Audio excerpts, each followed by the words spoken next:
Mon nom est Père Stéphane Dubois, et bien que j'ai servi comme prêtre durant 15 longues années dans la paroisse de Saint-Martin-du-Lac, jamais, au grand jamais, je n'aurais pu imaginer que ma foi serait ébranlée d'une manière si profonde, si visible, si radicalement tangible. Nous étions en l'an 2025, une époque où le monde semblait courir plus vite que l'âme humaine, un temps où les gens croyaient davantage aux écrans scintillants qu'aux miracles séculaires. Moi-même, humblement de la théologie et de la réflexion, j'avais appris avec les années à me méfier des récits extraordinaires. Je disais toujours à mes paroissiens que la véritable présence de Dieu se nichait dans le quotidien, dans la patience infinie, dans la charité discrète, dans la fidélité silencieuse des cœurs simples. Mais ce matin de mars, dans mon petit village normand enserré par des collines verdoyantes et traversé par la rivière la Céleste, tout allait changer. Le pont Saint-Aurélie, une construction moderne d'acier et de béton, venait d'être réinauguré à peine 2 semaines auparavant. Pour nous, habitants de Saint-Martin-du-Lac, il représentait bien plus qu'un simple ouvrage public. Il était le symbole vibrant d'un nouveau départ, l'incarnation de l'espérance en des temps incertains et troublés. La mairie avait organisé une petite célébration communautaire. L'air était empreint d'une joie simple et pure. Les enfants, le visage rayonnant, tenaient fermement des ballons colorés qui tiraient sur leurs fils, les aînés marchaient main dans la main avec leurs petits-enfants, et les commerçants locaux, installés sur des tréteaux, vendaient des croissants dorés et du café fraîchement moulu dont l'arôme réconfortant flottait dans l'air. On m'avait invité pour bénir le pont, un geste simple, une tradition destinée à rappeler que même les œuvres humaines les plus solides avaient besoin de la protection divine. L'air était pur, presque froid, et une brume légère se déplaçait au-dessus de la rivière tel un voile de tulle transparent. Depuis le début de la matinée, les gens traversaient le pont d'un côté à l'autre, riant, prenant des photographies, se saluant avec cette allégresse modeste propre au petit village où tout le monde se connaît. Je marchais parmi eux, le cœur partagé entre un sentiment de paix et une étrange lassitude. Depuis des semaines, je ressentais un vide curieux dans mon cœur, un épuisement spirituel difficile à expliquer.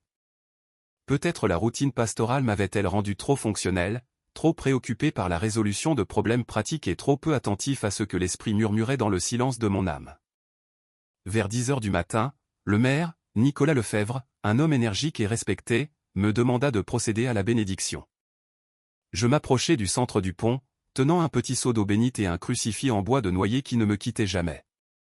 Autour de moi, des dizaines de personnes se rassemblèrent, formant un demi-cercle attentif. Quelques enfants se penchaient par-dessus les rambardes, émerveillés par l'éclat de l'eau sous le soleil matinal. La Céleste avançait, tranquille, comme si elle gardait dans ses profondeurs un secret ancien, indifférente à l'agitation des hommes. Je fis le signe de croix et prononçai les paroles rituelles. La foule répondit par un « Amen » doux, presque intime. Tout semblait en ordre, tout paraissait normal, mais au fond de ma poitrine, quelque chose d'inconfortable s'agitait, comme un avertissement que je ne parvenais pas à déchiffrer. C'est alors que cela se produisit. D'abord, nous entendîmes un son sourd, un craquement étrange et profond, comme si un géant invisible tordait les os de la terre. Je pensais à un camion passant à l'autre extrémité, une vieille Citroën 2CV peut-être, mais il n'y en avait aucun. Le pont vibra sous nos pieds, à peine un tremblement, mais suffisant pour que plusieurs visages se tournent, inquiets. Une mère serra instinctivement son fils dans ses bras. Un vieil homme, Monsieur Pierre Moreau, s'agrippa à mon bras, son visage parcheminé soudainement empreint de peur. « Tranquillisez-vous » réussis-je à articuler, sans être certain de croire à mes propres mots. Le second bruit fut plus fort, une détonation métallique, sèche, percutante. La structure entière parut exhaler un gémissement profond, une plainte de métal torturé. Quelques touristes commencèrent à reculer. D'autres restèrent paralysés, comme si leur corps refusait d'accepter ce que leurs yeux suspectaient déjà. Je baissai les yeux et vis une ligne sombre sur le bitume, une blessure noire, une fissure qui avançait rapidement comme un serpent, ouverte par la force de l'acier qui se tordait. « Reculez !» cria quelqu'un. Il n'y eut pas le temps. Le pont fut secoué par une convulsion violente. Une section entière du côté s'affaissa d'un coup, et les rambardes se plièrent comme du papier mouillé. Des cris, des corps perdant l'équilibre, des ballons s'échappant vers le ciel, le son du béton qui se fracture, un vide soudain sous nos pieds. Le pont, tout simplement, s'effondrait. Je sentis le sol disparaître et mon corps chuter en piqué vers la rivière. Le vent cinglait mon visage. J'entendais les hurlements désespérés des familles, le fracas des poutrelles s'abattant dans l'eau, le rugissement de la céleste s'ouvrant pour nous recevoir. Le temps devint étrange, plus lent, comme si chaque seconde s'ouvrait sur une éternité. Je pensais que j'allais mourir.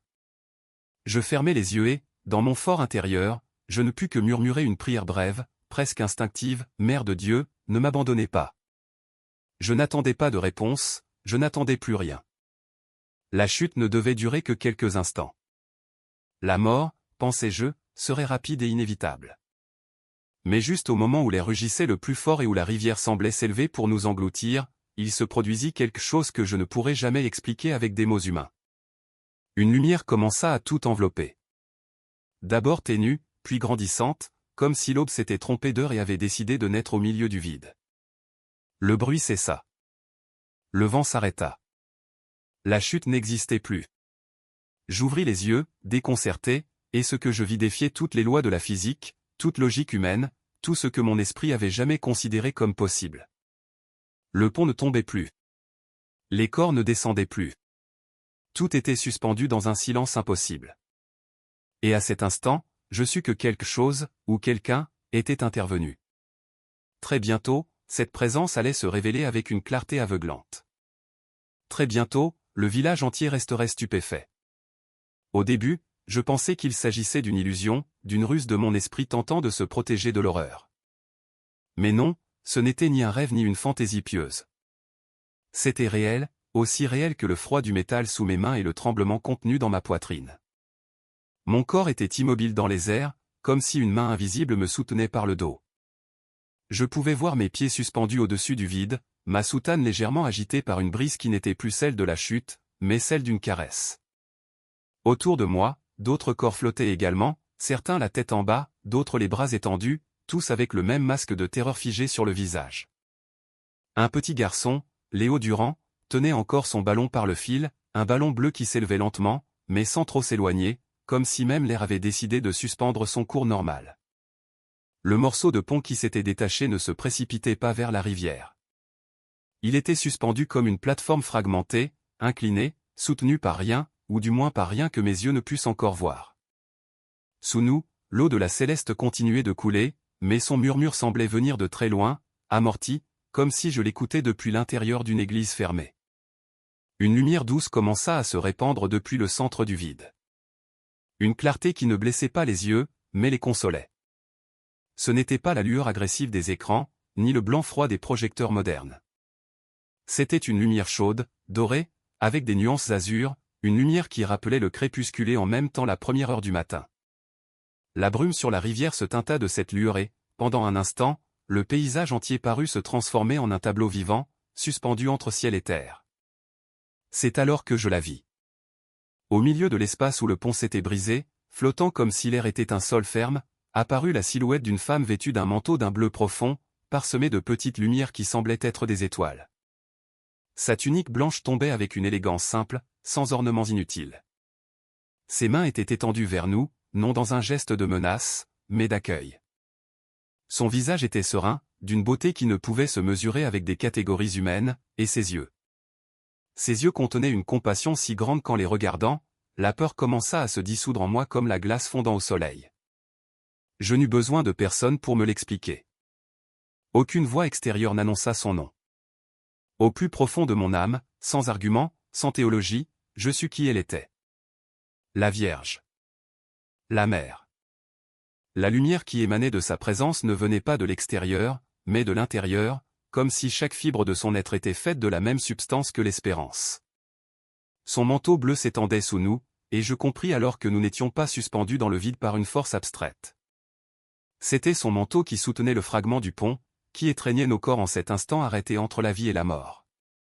Je ne le voyais pas comme on voit les choses matérielles, mais je le sentais, je l'intuitionnais avec une certitude plus forte que n'importe quel calcul mathématique. Un des hommes qui flottait à mes côtés, un commerçant du marché nommé Monsieur Philippe Bernard que je connaissais depuis des années, se mit à pleurer en silence.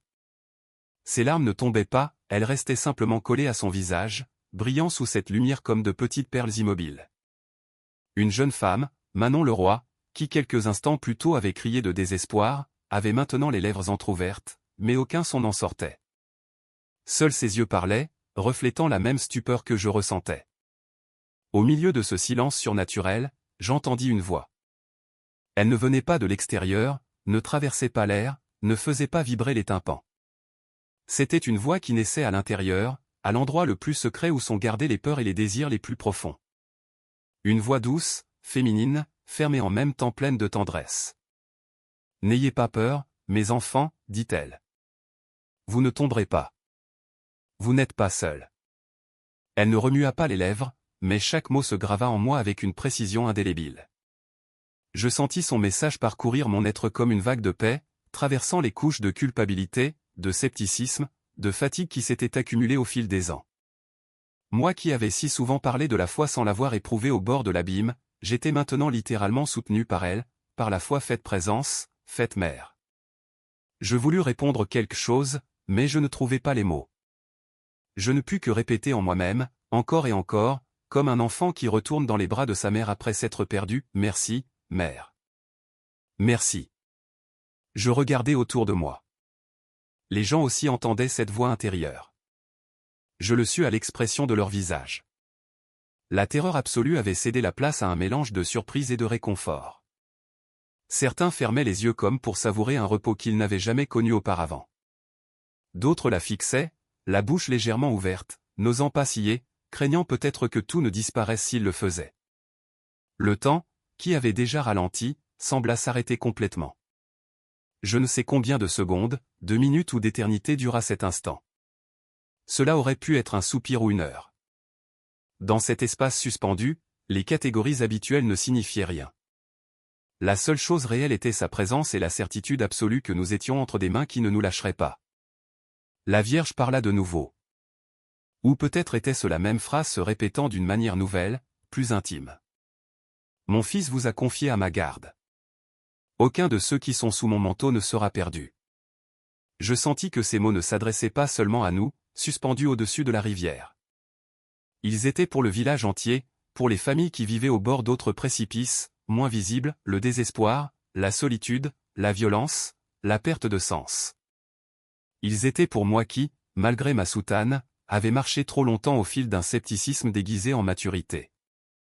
Peu à peu, très lentement, le fragment du pont commença à s'élever, ou peut-être était-ce la rivière qui s'éloignait. La sensation de chute fut remplacée par une légère impression d'ascension, comme lorsqu'un ascenseur monte si doucement que l'on perçoit à peine le mouvement. Le vent ne rugissait plus, mais murmurait, et la lumière autour de la Vierge devint encore plus chaude, plus proche. Je sentis tout mon corps se détendre, comme si les fibres tendues de la peur se dénouaient une à une. Je vis des enfants s'accrocher aux bras de leurs parents, mais leur visage ne montrait plus de panique, mais une sorte de fascination ingénue. Une vieille dame que j'avais l'habitude de voir au premier banc de l'église avait les lèvres qui bougeaient en silence. C'était l'Ave Maria, je le sus en lisant le rythme sur sa bouche. Ses mains tremblantes, encore agrippées à la rambarde déformée, devinrent fermes, comme si une nouvelle force la soutenait de l'intérieur. C'est alors que je perçus autre chose, un arôme. Ce n'était pas l'odeur de la rivière, ni du métal, ni du béton brisé. C'était un parfum délicat, pur, avec une nuance douce qui n'était pas écœurante. Des roses, pensai-je, bien que ce ne fût pas seulement cela.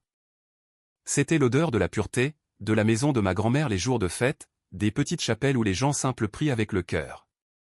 Ce parfum remplit l'espace, enveloppant nos corps suspendus, me faisant oublier un instant le risque, l'accident, le monde entier. Le fragment du pont, toujours soutenu par le manteau invisible de la Vierge, s'approchait lentement de la rive. Je pouvais déjà voir clairement l'extrémité intacte de la structure, où quelques personnes, celles qui étaient restées plus loin du centre, regardaient la scène avec des yeux exorbités.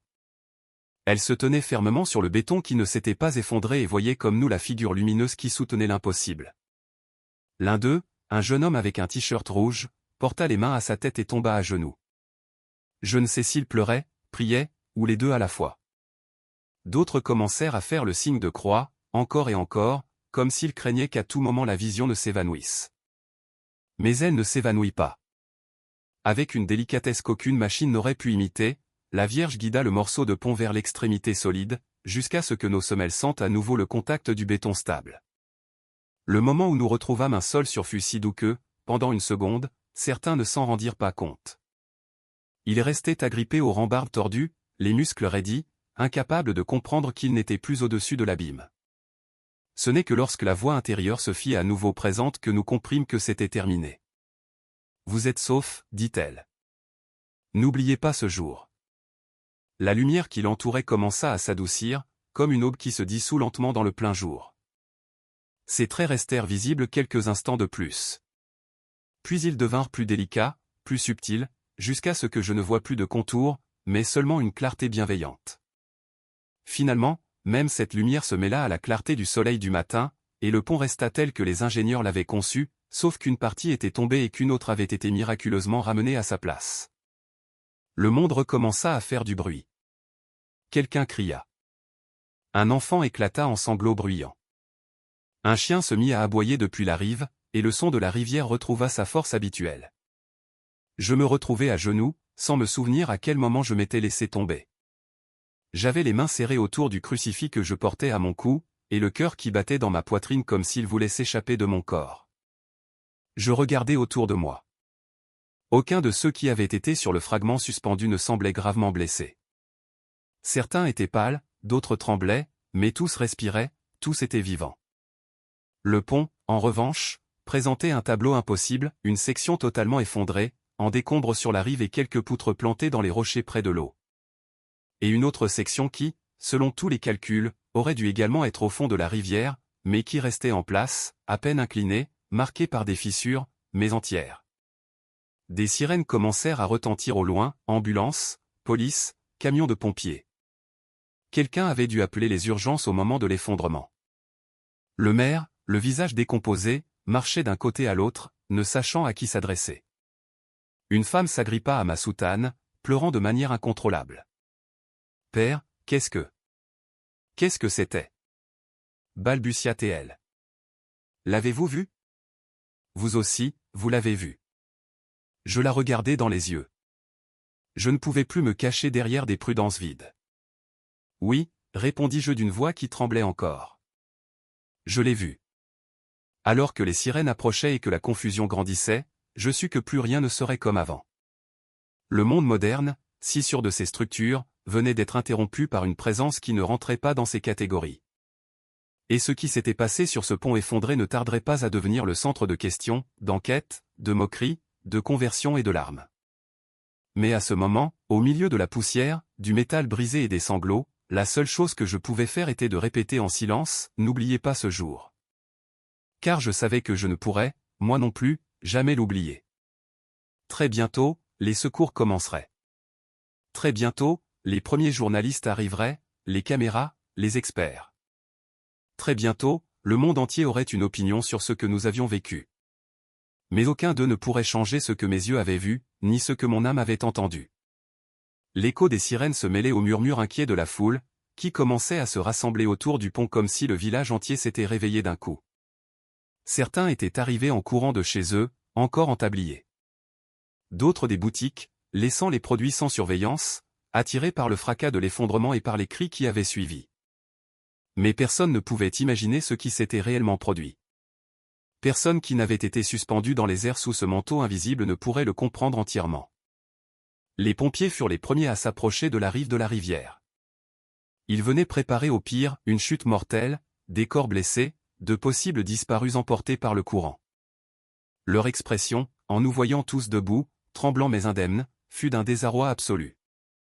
L'un d'eux, un homme corpulent à la barbe rousse et au casque rouge, Monsieur Stéphane Richard, le chef de la brigade, s'arrêta net et dit « Non. Ce n'est pas possible. » Il s'approcha en courant vers moi, peut-être parce que j'étais le seul à porter une soutane et que je me distinguais dans la foule. Il avait les yeux grands ouverts, comme s'il cherchait une explication sur mon visage. « Ils sont tous vivants ? Comme ça ? Sans blessure ? » J'acquiesçai lentement. « Nous sommes vivants, » répondis-je. D'une manière que je ne parviens toujours pas à comprendre.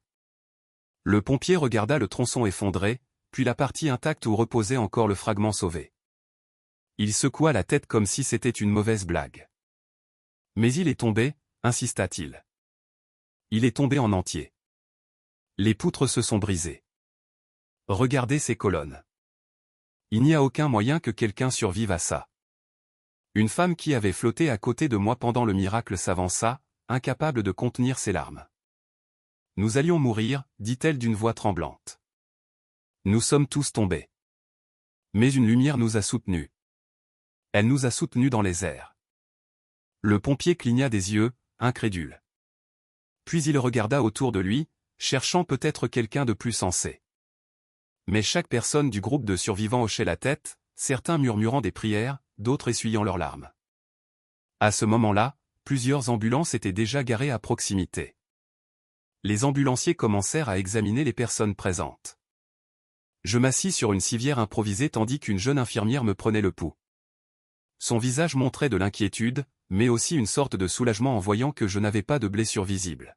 « Vous ressentez une douleur quelque part, mon père ?» me demanda-t-elle. Je secouai la tête. Mon corps tremblait encore de l'intérieur, mais physiquement, j'étais intact. L'infirmière fronça les sourcils en vérifiant mes constantes. « Votre rythme cardiaque est bien trop accéléré, » commenta-t-elle. « Mais je suppose que c'est normal après. Après ce qui a bien pu se passer. » Je ne sus quoi lui répondre, quel nom donner à cela, comment décrire quelque chose qui brisait les lois de la physique sans nous briser nous-mêmes. Les ambulanciers passaient de personne en personne, notant dans leur rapport la même observation, encore et encore, pas de blessures graves, contusions légères, tension élevée, choc émotionnel. Rien de plus. Personne ne saignait, personne n'avait de fracture, personne n'était tombé dans la rivière. Avec chaque donnée confirmée, la tension parmi les secouristes augmentait. Ce n'était pas normal. Ça ne pouvait pas l'être. Bientôt, d'autres personnes du village commencèrent à arriver. Certaines femmes se signaient en voyant l'état du pont. D'autres, reconnaissant des proches sains et saufs parmi les survivants, couraient les serrer dans leurs bras avec force. Les curieux prenaient des photos avec leur téléphone, mais beaucoup gardaient le silence, comme si la présence qui avait rempli l'air ne s'en était pas encore tout à fait allée. Finalement, le maire apparut, accompagné de 2 ingénieurs municipaux. Il avait tellement pâli qu'il semblait malade. Il se fraya un chemin parmi les pompiers et s'approcha du bord de l'effondrement. « Mon Dieu » murmura-t-il. Les ingénieurs se mirent au travail immédiatement, inspectant les colonnes brisées, les câbles tendus et les poutres tordues comme des fils de fer. L'un d'eux, un homme mince aux lunettes épaisses, ajusta son casque et parla à voix basse, presque avec crainte, « Ce type de fracture n'a aucun sens. La partie qui est tombée s'est brisée depuis la base, mais cette autre, dit-il en désignant le secteur où nous nous trouvions, aurait dû tomber aussi. Il n'y a aucun moyen qu'elle soit restée suspendue. » « Et comment expliquez-vous qu'elle ne soit pas tombée ?» demanda le maire d'une voix rauque. L'ingénieur haussa les épaules. « Je ne sais pas, monsieur le maire. Cela contredit tout ce que j'ai appris à l'université. » Je m'approchai assez pour l'entendre sans qu'il ne remarque ma présence. Le maire respira profondément et dit, « Une force a dû amortir la chute. » « Oui, » répondit l'ingénieur. « Mais il n'y a rien ici qui puisse le faire. » Rien. Un silence étrange s'installa entre eux. Un silence rempli de questions que personne n'osait formuler. C'est alors que quelqu'un cria depuis la foule, « Père Dubois. Racontez-nous ce que vous avez vu. » Les gens disent qu'il y a eu quelque chose dans les airs. Des dizaines d'yeux se tournèrent vers moi. Certaines personnes croyaient être sur le point d'entendre une folie. D'autres, en revanche, cherchaient une explication à ce qu'elles ressentaient mais n'osaient pas dire. J'avalais ma salive. Ma voix n'avait pas encore tout à fait récupéré. « Je ne sais pas si je suis prêt à parler, » répondis-je. Mais les gens insistaient. Une mère avec un bébé dans les bras s'approcha et me prit la main. « S'il vous plaît, mon père. Mon fils était avec moi quand tout s'est effondré. Dites-moi qui nous a sauvés. » Je la regardai. Dans ses yeux, il y avait une peur que je connaissais bien, la peur d'avoir été sur le point de tout perdre. Et il y avait aussi une lueur d'espoir. Je soupirai. Je ne voulais pas transformer le miracle en spectacle ni alimenter la confusion, mais je ne pouvais pas non plus mentir. Pas après avoir vu ce que j'avais vu. Il y a eu une lumière, dis-je finalement. Un murmure parcourut la foule. Une lumière qui ne venait ni du soleil, ni du reflet de l'eau, continuai-je. Une lumière qui nous a soutenus quand le pont est tombé. Un ange ? Demanda un jeune. Je secouai doucement la tête. C'était une femme, dis-je, sentant mon cœur se remettre à trembler, vêtue d'un manteau bleu. Ses mains étaient étendues vers nous. Plusieurs personnes se couvrirent la bouche. D'autres s'agenouillèrent sans attendre plus d'explications. Une vieille femme dit à voix haute, « La Vierge ». C'était la Vierge. Les pompiers échangèrent des regards gênés. Les ingénieurs froncèrent les sourcils. Le maire resta immobile, ne sachant que penser. Mais quelque chose d'inattendu se produisit à ce moment. Un enfant, Léo Durand, celui du ballon bleu, s'avança. Il avait les joues encore humides et le regard pur de celui qui ne sait pas mentir. « Je l'ai vue, dit-il avec une fermeté surprenante. Elle avait des étoiles sur son manteau. Elle souriait. Le silence devint absolu. Il n'y avait aucun moyen de rejeter le témoignage d'un enfant qui ne comprenait pas encore la gravité de l'effondrement ni les conséquences de ce qu'il disait. Son innocence était un miroir où tous virent se refléter la vérité qu'il craignait d'accepter. Alors, l'infirmière qui m'avait soigné fit un pas en avant. « Je ne sais pas ce qui s'est passé, admit-elle, mais quand nous sommes arrivés, nous nous attendions tous à trouver des morts. Et au lieu de ça, nous vous avons trouvé comme ça. Sans blessure, sans fracture. C'est comme si quelqu'un avait amorti la chute. » Le mot « quelqu'un » flotta dans l'air. Ce n'était pas le mot correct pour un phénomène physique. C'était le mot précis pour un miracle. Les journalistes arrivèrent quelques minutes plus tard, bousculant avec leurs caméras et leurs microphones, posant des questions sans vraiment les formuler. La nouvelle se propageait plus vite que la raison. Effondrement du pont. Aucun mort. Les survivants parlent d'une lumière mystérieuse, d'une silhouette suspendue dans les airs. Tout le monde voulait en savoir plus, mais je n'étais pas préparé à donner des réponses.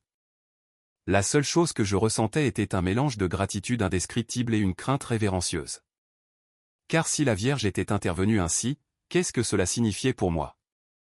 Pourquoi avait-elle permis que moi, avec mes doutes cachés, je sois témoin de quelque chose de si grand? Alors que je m'écartais de l'agitation pour reprendre mon souffle, j'entendis deux ingénieurs murmurer entre eux, « Ça ne s'explique pas. Ni avec des calculs, ni avec des modèles, ni avec rien. » Et bien que la partie rationnelle de mon esprit voulut désespérément comprendre, le reste de moi savait que l'explication, nous l'avions déjà reçue. Suspendu entre le ciel et la mort. Cette nuit-là, lorsque le pont fut bouclé, les décombres illuminés par les gyrophares des patrouilles, je sentis que le silence en disait plus que n'importe quel témoignage humain. Le miracle n'était pas terminé. Il ne faisait que commencer. Les jours qui suivirent l'effondrement du pont furent un mélange de chaos, d'espérance et de désarroi. Le village entier, habitué à la routine tranquille des collines, se vit soudainement transformé en centre de l'attention nationale. Les caméras ne partaient pas. Les journalistes se multipliaient. Les curieux remplissaient les rues, cherchant un témoin direct. Personne ne parlait d'autre chose. Les magasins, les maisons, même la paroisse vibraient de la même question insistante, que s'est-il réellement passé sur le pont? Les autorités municipales ordonnèrent une fermeture totale de la zone. Les ingénieurs continuaient de travailler jour et nuit, examinant chaque poutre, chaque boulon, chaque colonne. Les conclusions préliminaires ne faisaient que générer plus de questions. Les fractures du pont ne correspondaient pas à une détérioration naturelle. Il n'y avait pas non plus de signes de corrosion sur les câbles principaux. Tout indiquait que la structure avait cédé simultanément en plusieurs points, comme si une force extérieure l'avait frappée ou comme si une défaillance impossible s'était produite en même temps sur différents composants. C'était un mystère technique et un miracle humain. Alors que je marchais sur la place, les gens m'arrêtaient tous les 5 pas. « Mon père, l'avez-vous vraiment vu ?» demandaient certains, les yeux écarquillés comme s'ils craignaient d'entendre la réponse. « C'était la Vierge ou un ange ?» disaient d'autres. « Pourquoi nous? Pourquoi ici ?» Personne ne demandait avec malice. Il le faisait avec une faim spirituelle que je n'avais pas vue depuis des années. Mais je n'avais pas de réponse simple. Je ne pouvais que répéter ce que j'avais vu, ce que j'avais ressenti, ce que j'avais entendu en moi. Cependant, la révélation du miracle ne fut pas accueillie de la même manière partout. Les médias nationaux se divisèrent. Certains programmes parlaient de l'événement avec respect, montrant des interviews de survivants et d'experts. D'autres, en revanche, se moquaient ouvertement, insinuant que le village traversait une sorte d'hallucination collective induite par le traumatisme. Les sceptiques se multipliaient autant que les croyants. Quelques jours plus tard, une commission envoyée par le gouvernement régional arriva. C'étaient des ingénieurs, des architectes, des analystes de risque. Ils venaient avec un air de supériorité, comme s'ils savaient déjà d'avance que l'explication du miracle n'était que de l'ignorance rurale. Ils examinèrent le pont, étudièrent la zone de l'effondrement, interrogèrent les survivants et les secouristes. Ils ne trouvèrent aucune preuve physique justifiant la suspension dans les airs. L'un d'eux, le plus jeune et le plus arrogant, dit à voix haute devant plusieurs témoins, « Les émotions des gens font le reste. Ils ne comprennent pas encore bien ce qu'ils ont vécu. » Une autre ingénieure, plus prudente, Madame Valérie Dupont, le réprimanda, « Mais la partie du pont qui aurait dû tomber n'est pas tombée. Cela n'a aucun sens physique. » Le jeune haussa les épaules. Les structures sont complexes, parfois elles font des choses étranges. Je m'approchai d'eux à ce moment. Et la lumière ? Demandai-je calmement. Était-ce aussi une structure qui faisait quelque chose d'étrange ? L'homme me regarda avec un mélange d'agacement et de dédain. Mon père, avec tout mon respect, la lumière a pu être un reflet, ou une perception altérée par le stress. Rien de plus.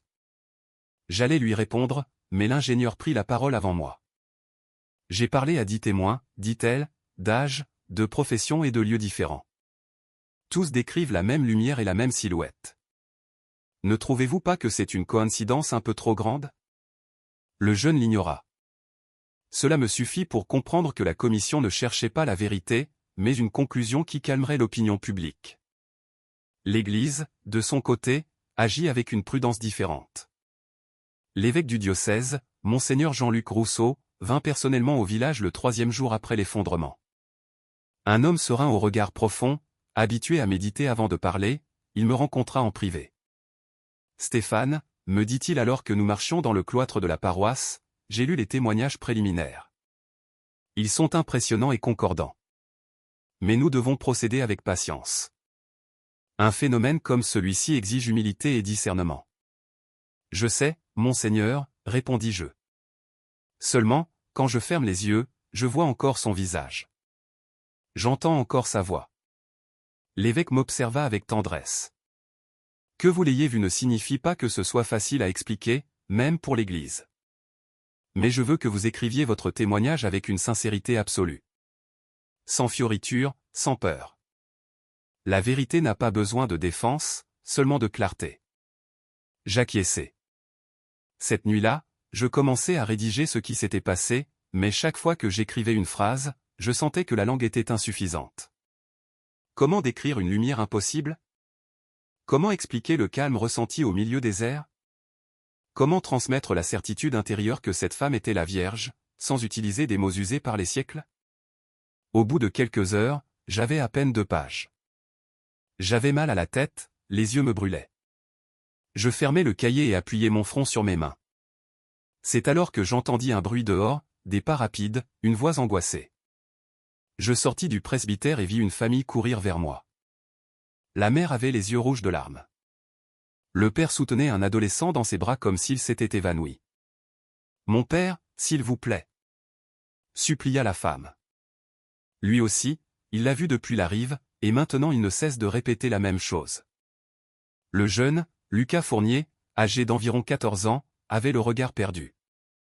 Ses lèvres murmuraient dans un souffle, elles brillaient. Elle avait des étoiles. Il me regarda. Nous l'emmenâmes sur un banc à l'intérieur de l'église. Peu à peu, il reprit ses esprits. Il me prit la main et la serra avec une force qui ne correspondait pas à son corps mince. « Je ne suis pas fou », me dit-il avec désespoir. Je l'ai vue aussi, avant qu'elle ne disparaisse. Elle flottait. Mon père, pourquoi m'a-t-elle regardé ? Je ne sus quoi lui répondre. Je n'avais pas de certitude pour lui. Je ne pouvais que l'accompagner avec la foi qui commençait à peine à s'éveiller en moi de manière plus vive. Les jours passèrent, les témoignages se multiplièrent. Non seulement ceux qui avaient été suspendus au-dessus de la rivière avaient vu la lumière. Plusieurs personnes sur la rive assuraient également avoir vu une silhouette féminine enveloppée de splendeur juste avant que la chute ne s'arrête. D'autres affirmaient avoir senti un parfum de fleurs dans l'air, et certains, plus courageux ou plus sensibles, parlaient directement de la Vierge. Le village se divisa entre ceux qui croyaient et ceux qui ridiculisaient le sujet. Mais quelque chose d'inattendu commença à se produire. Des gens des villages voisins, arrivant parfois par le TER, le train express régional, commencèrent à affluer vers le lieu de l'effondrement. Certains venaient par simple curiosité, d'autres avec des bougies à la main, d'autres en silence, sans expliquer leur motif. Ils s'agenouillaient devant la zone effondrée, priaient, déposaient des fleurs. Certains pleuraient de manière incontrôlable, d'autres restaient immobiles comme s'ils attendaient quelque chose qu'ils ne pouvaient décrire. Un jour, en arrivant au pont à l'aube, je vis un vieil homme, Monsieur Georges Martin, agenouillé sur le sol, le visage incliné vers les pierres. Je ne le connaissais pas. Il se consacrait au silence avec une telle dévotion que j'hésitais à l'interrompre. Quand il leva le regard, je vis des larmes dans ses yeux. « Mon père, me dit-il, ma femme est morte il y a 2 ans. Depuis, j'ai cherché Dieu sans le trouver. Et ce matin. » Il porta une main à sa poitrine. J'ai senti quelque chose ici. Je ne sais pas ce que c'était, mais je sais que je dois recommencer à croire. La foi est une rivière étrange. Parfois, elle coule doucement, et parfois, elle déborde. L'évêque revint au village au bout d'une semaine. Il était accompagné d'une petite équipe de théologiens et d'experts en histoire religieuse. Il voulait parler avec les témoins, examiner les témoignages officiels, comprendre. En sortant de l'une des réunions, l'évêque me dit, « Stéphane, cela va au-delà d'un simple accident. Quelque chose s'est réveillé ici, et nous devons l'accompagner avec responsabilité. » Mais tout le monde ne voyait pas l'émergence de la dévotion d'un bon œil. Certains politiciens commencèrent à dire que le miracle ne ferait que nuire à l'économie locale en attirant les superstitions au lieu du progrès. D'autres médias suggéraient que tout était le fruit d'une manipulation de l'Église. Une journaliste alla jusqu'à dire devant les caméras, « Les gens voient ce qu'ils veulent voir. » C'est un mécanisme psychologique de base. Mais la réalité ne se laissait pas manipuler si facilement. Car un après-midi, alors que le soleil commençait à se coucher derrière les collines, un groupe de pompiers, les mêmes qui avaient été présents lors de l'effondrement, revint silencieusement au pont. Je les vis se mettre en rang et enlever leurs casques. Ils n'avaient pas de caméra, ne cherchaient pas la gloire. Ils restèrent simplement là, à regarder le vide où le pont s'était brisé. L'un d'eux, le corpulent au casque rouge, Monsieur Richard, fit quelque chose d'inattendu. Il s'agenouilla. Les autres l'imitèrent. Après quelques minutes, le chef de la brigade se leva et s'approcha de moi. Il avait les yeux rougis. « Mon père, je ne croyais en rien, jamais. Mais j'ai vu leur visage quand nous les avons sortis. J'ai vu l'état du pont. J'ai vu ce qui était impossible. » Il déglutit. « Je ne sais pas si c'était la Vierge, mais je sais que ce n'était pas notre œuvre. » Je sentis un nœud dans ma gorge. « Parfois, l'important n'est pas de comprendre, lui dis-je, mais de se laisser toucher. » Le pompier acquiesça lentement. Mais cette nuit-là, en écrivant dans mon journal, je compris quelque chose de plus profond. La question n'était pas si Dieu était intervenu. La question était, pourquoi? Pourquoi ici? Pourquoi nous? Pourquoi maintenant? Ma vie était en train de changer.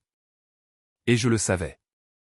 Non pas à cause de l'accident lui-même, mais à cause de la présence que j'avais sentie dans l'air.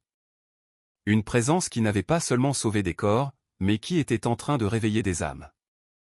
Et c'est alors que quelque chose se produisit qui allait changer le cours de l'enquête, quelque chose que personne n'attendait, quelque chose qui allait ouvrir encore plus de questions avant de commencer à y répondre. Parce que la Vierge n'avait pas terminé. Elle avait encore quelque chose à montrer. Le 5e jour après l'effondrement, le jour se leva avec un silence étrange, différent de celui des jours précédents. Ce n'était pas le silence habituel de la vallée, celui qui accompagne le vent froid et le murmure de la rivière, mais un silence comme celui qui précède un événement profond, presque comme si la terre retenait son souffle. Je ne le remarquai pas immédiatement. Ce n'est que lorsque j'ouvris la porte du presbytère et que je vis plusieurs personnes marcher vers le pont avec des bougies allumées que je compris que quelque chose était en train de changer de manière irréversible. Les gens ne venaient plus seulement pour regarder les décombres. Ils allaient prier, remercier, chercher des réponses, du réconfort, la paix. Certains arrivaient avant l'aube, s'agenouillaient devant la zone de l'effondrement et restaient de longues minutes en silence. D'autres apportaient des fleurs et les déposaient sur les pierres où la Vierge avait arrêté notre chute. Personne n'avait organisé cela. C'était né spontanément, comme si une intuition profonde guidait les âmes vers ce lieu blessé et béni à la fois. Je m'approchai aussi, bien qu'avec une certaine timidité. Je ne voulais pas transformer la tragédie en un sanctuaire improvisé sans discernement. Mais en voyant les gens agenouillés, en entendant les murmures de prière qui sortaient de leurs lèvres, je compris que ce n'était pas une exaltation irrationnelle, mais une soif sincère. Une femme âgée, enveloppée dans un châle couleur crème, se tourna vers moi. « Mon père, murmura-t-elle, mon mari a un cancer. Aujourd'hui, je suis venu demander à la Vierge de lui donner des forces, ou de le guérir si c'est sa volonté. » Je ne sus quoi dire. Je posai simplement une main sur son épaule et priai avec elle en silence. Et à cet instant, je sentis à nouveau ce parfum doux et subtil de fleurs fraîches qui m'avait enveloppé pendant le miracle. Je m'arrêtai. Je regardai autour de moi. D'autres aussi le percevaient. Certains inhalaient doucement. D'autres ouvraient les yeux, surpris. Il n'y avait pas de fleurs à proximité. Il n'y avait aucune raison pour que cet arôme surgisse là, au milieu du béton brisé et de la poussière. Certains se mirent à pleurer. La nouvelle du parfum se répandit rapidement, non comme un acte sensationnaliste, mais comme une étincelle d'espoir. Des personnes d'autres villes et communautés voisines ne tardèrent pas à arriver. Certains venaient en boitant, d'autres soutenus par leur famille, d'autres avec des visages marqués par la douleur ou la fatigue de longues maladies. Ils venaient en silence, sans demander de miracle, cherchant seulement à être près du lieu où la Vierge avait manifesté sa présence. Mais là où surgit la foi, surgit aussi l'opposition. Le même après-midi, des journalistes plus agressifs arrivèrent, ceux qui ne se contentent pas du doute, mais le transforment en arme. Ils s'approchèrent de quelques femmes qui priaient, les interrompirent avec des microphones et des questions blessantes. « Croyez-vous vraiment que la Vierge est descendue pour arrêter un pont ?» disait l'un d'eux d'un ton sarcastique. Ne serait-ce pas de l'autosuggestion? À d'autres, il demandait, « Savez-vous que la science ne soutient pas ces visions ?» Je m'approchai pour intervenir, mais un jeune du village s'avança et dit, « N'importe qui peut douter, monsieur. Mais ceux qui étaient là savent ce qu'ils ont vu et ce qu'ils ont ressenti. » Le journaliste sourit avec moquerie. Comme c'est pratique. Un miracle sans témoins extérieurs. Le jeune le regarda fixement. Il y a eu des témoins depuis la rive. Des gens qui ne tombaient pas, des gens qui n'avaient pas peur, et pourtant ils l'ont vu. La discussion s'éteignit, mais je compris qu'il y aurait bientôt une autre bataille, celle de la crédibilité, des interprétations, des motivations politiques et religieuses. L'évêque revint à la tombée de la nuit, convoquant une réunion urgente avec nous, les prêtres du village, et plusieurs laïcs engagés. La situation prend de l'ampleur plus rapidement que prévu, dit-il avec préoccupation. Les gens affluent en masse. Certains cherchent un réconfort légitime, mais d'autres viennent en quête de signes. Et lorsque la dévotion se mêle à l'attente de prodiges constants, les abus naissent. Nous devons accompagner avec prudence. « Que proposez-vous, monseigneur » demandai-je. « Que nous ouvrions un espace pour la prière, » répondit-il. « Non pas sur le pont, mais à l'église. Et que nous installions une petite table à l'entrée de la zone restreinte, uniquement pour les fleurs et les bougies. Rien de plus. Je veux éviter que cela ne devienne un marché de superstition. » Nous acquiesçâmes en silence. L'évêque avait raison. La foi devait croître avec des racines profondes, pas avec des émotions débordantes. Mais cette même nuit, il se produisit quelque chose qu'aucun plan humain ne pouvait anticiper. Je me réveillai au milieu de la nuit avec un étrange pressentiment. Ce n'était pas un bruit, ni un rêve, c'était comme si quelqu'un m'avait appelé à voix basse. Je m'habillai rapidement et sortis en direction du pont. L'air était froid et la brume formait un léger rideau sur la rivière, à peine éclairé par la lumière de la lune. Et c'est là que je la vis. Pas la Vierge, non. Cette fois, je vis une jeune femme d'environ 30 ans, Pauline Bertrand, debout au bord de l'effondrement, regardant le vide comme si elle cherchait quelque chose dans l'obscurité. Elle pleurait en silence. Ses mains tremblaient. Je sus qu'elle pensait à sauter. Je courus vers elle. « Attendez !» criai-je. Elle sursauta.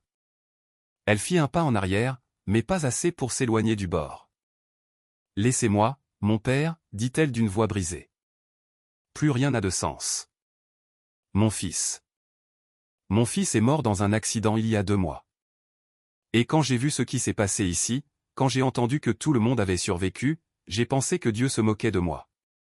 J'ai pensé que s'il fait des miracles, alors pourquoi ne m'a-t-il pas rendu mon fils? Sa douleur était si profonde que l'air semblait vibrer. Dieu n'a pas choisi la vie des uns pour la refuser aux autres, dis-je doucement. Nous ne comprenons pas ses chemins, mais nous savons qu'il pleure avec nous. Et la Vierge? La Vierge n'est pas venue pour démontrer son pouvoir, mais pour nous rappeler que nous ne sommes pas seuls. La femme secoua la tête, pleine de rage et de désespoir. J'ai vu comment elle a sauvé tout le monde. Pourquoi ne l'a-t-elle pas fait avec lui? Je m'approchai d'un pas.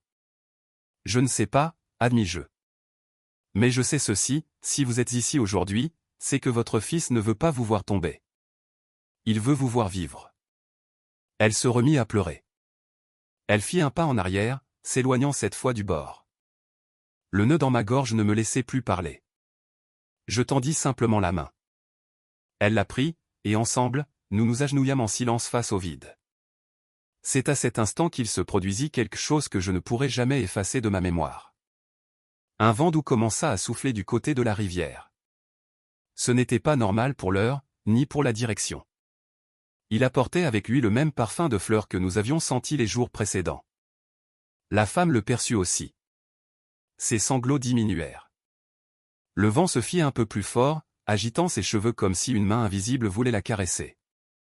Elle ouvrit les yeux, surprise. « Vous le sentez » murmura-t-elle. J'acquiesçai. Mais avant que je puisse dire quelque chose, une faible lumière apparut au-dessus de l'eau. Elle n'était pas aussi intense que celle du jour du miracle, mais suffisante pour illuminer la brume d'une manière étrange. La femme porta une main à sa bouche. « Mon fils. » murmura-t-elle d'une voix brisée. « C'est lui. » Je ne sais pas, répondis-je, mais je sais que la Vierge est ici. Qu'elle ne veut pas que vous partiez. Qu'elle veut vous soutenir. Comme elle a soutenu le pont. La femme se mit à pleurer à nouveau, mais cette fois, non pas avec désespoir, mais avec des larmes différentes, des larmes de soulagement, de décharge, d'abandon. Quand le vent cessa, elle était agenouillée, respirant profondément comme quelqu'un qui revient à la vie après avoir été au bord du gouffre. « Merci, mon père, » murmura-t-elle. « Je rentre chez moi. Je ne suis pas prête à tout comprendre, mais je ne veux plus mourir. » Je fermai les yeux un moment, remerciant Dieu. Je ne savais pas si ce que nous venions de voir était un autre signe surnaturel ou simplement un mouvement de la grâce intérieure. Mais je savais que la Vierge agissait au-delà d'un simple accident.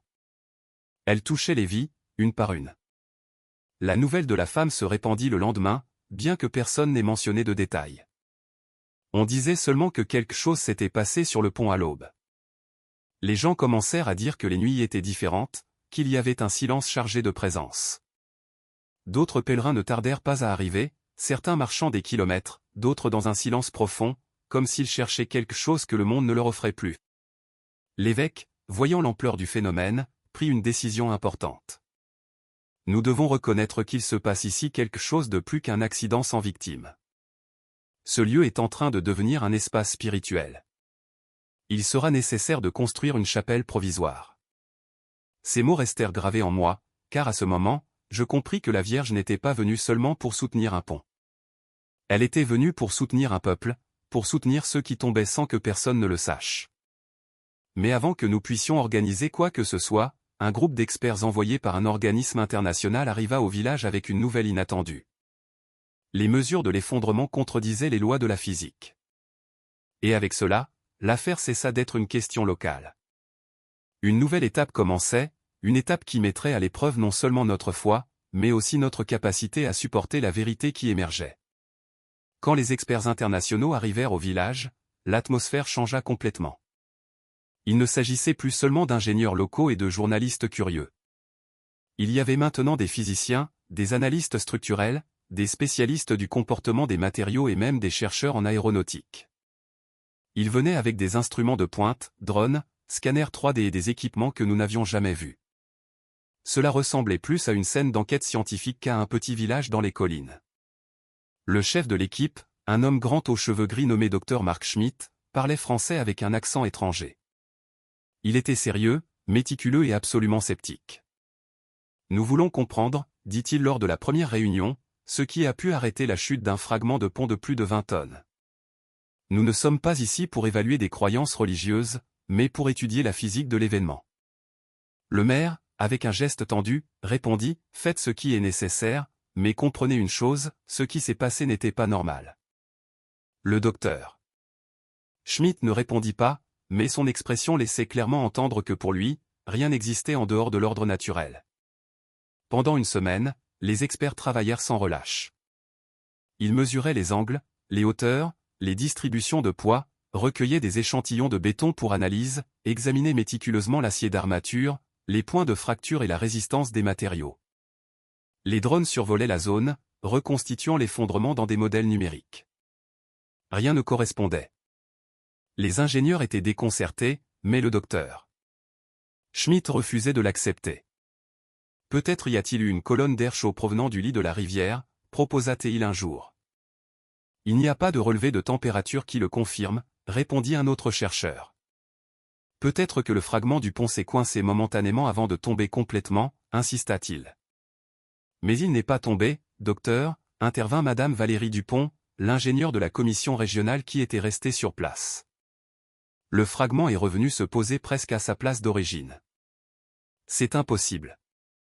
Au fil des jours, le désarroi grandissait, même parmi les plus sceptiques. Les analyses indiquaient que la chute du pont aurait dû être totale. Il n'y avait aucun moyen que la structure puisse se maintenir suspendue, ne serait-ce qu'une seconde, et encore moins plusieurs minutes comme l'affirmaient les témoins.